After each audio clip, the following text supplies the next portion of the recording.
আজকে কিন্তু ছিল আমাদের নগর কীর্তন, যেহেতু আমাদের নামযজ্ঞ শেষ হয়ে গেছে আর তাই জন্য পাড়ার বাচ্চাদের কিন্তু গোপাল সাজিয়ে নিয়ে এসছে।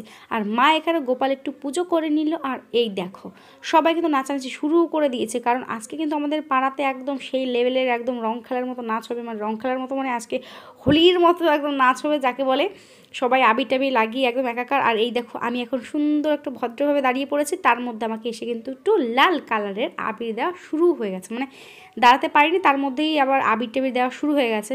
কি আর করবো বলো, সুন্দর সেজে গুজে এসেছি, ভাবলাম দেবো না। এই দেখো সুন্দর করে কি সুন্দর মনে হচ্ছে সাবান টাবান গায়ে লাগিয়ে দিচ্ছে, হেবি সুন্দর লাগছে দেখতে, তাই না? তারপর আর কি এই দেখো সবাই কিন্তু নাচানাচি শুরু করে দিয়েছে। আর এই যে দাদা তো আগের থেকেই রং টং খেলা শুরু করে দিয়েছে। তো আমরা ভাবলাম যখন রং টং যখন মেখেই নিয়েছি তাহলে একটু নগরে একটু বেরোনোই যাক। তারপরে মা, আমি, মাসি আর বোন সবাই মিলে কিন্তু বেরিয়ে গেছি একটু নগরের দিকে, যেহেতু সবাই বেরিয়েছে আর এখানে নাচানাচি হবে। আর দাদার গালে আবির যেহেতু কম হয়ে গেছে তার জন্য বোন কিন্তু দাদাকে আবার একটু আবির লাগিয়ে দিচ্ছে। আর দেখো সবাই কিন্তু একদম সেই মজা করে যাচ্ছে, কারণ আজকে যেহেতু শেষ অনুষ্ঠানটা, খারাপও লাগে বাট এখন শেষ হয়ে গেছে, কিছু করার নেই। তাই বলে কিন্তু দেখো সবাই কিন্তু রেডি হয়ে গেছে। আর এই দেখো এক একজন অবস্থা দেখেছো তো, মনে হচ্ছে আমাদের এখানে এখন থেকে হোলি আরম্ভ হয়ে গেছে, মানে আজকে থেকে চলবে একদম হোলি পর্যন্ত এই রকমভাবেই চলবে।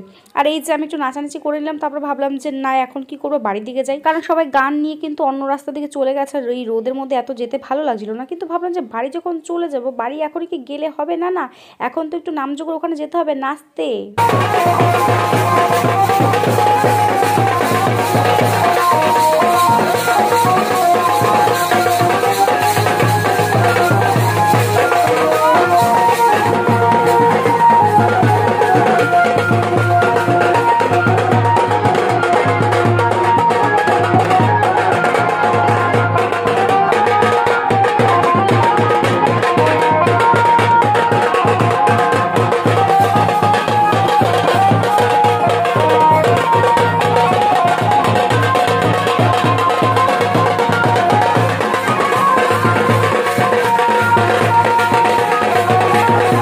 এদের না আমার এই ভালো মুখটা মনে হয় পছন্দ হচ্ছে না, কিন্তু দেখো কি করলো, আমার মুখটাকে পুরো একদম সবুজ আবিরে একদম ভরিয়ে দিচ্ছে, কেমন লাগছে দেখতে। আর আগের দিন কিন্তু আমি ব্যান্ড পার্টির গানে আমি নাচতে পারিনি, তো আজকে ভাবলাম যে নাচবো, আজকে নেচে নিলাম। আর এই দেখো ছেলেদের নাচগুলো দেখো, একে বলে মনে হয় ছেলেদের নাচ, কি সব উল্টো পাল্টা নাচ দিচ্ছে গো বাবা।